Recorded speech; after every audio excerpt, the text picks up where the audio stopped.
Welcome, here I've got Samsung Galaxy F22 and I'm gonna show you how to turn on and off the camera grid lines at this device.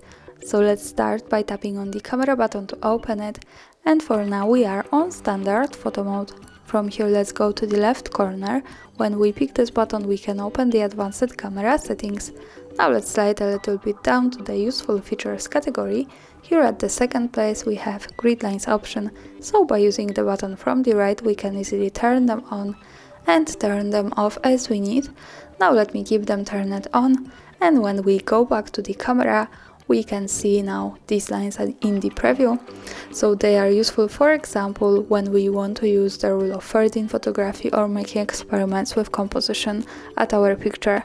And of course remember that these lines are not visible at the real photo, so when I take a picture and when I go to the left button that follows us straight to the gallery, we can't see the grid lines at the real photo, so they are only to help us taking better pictures. And of course when we don't need them, we have to go back to the left corner settings, slide down again to useful features category and tap to the grid lines button to turn them off.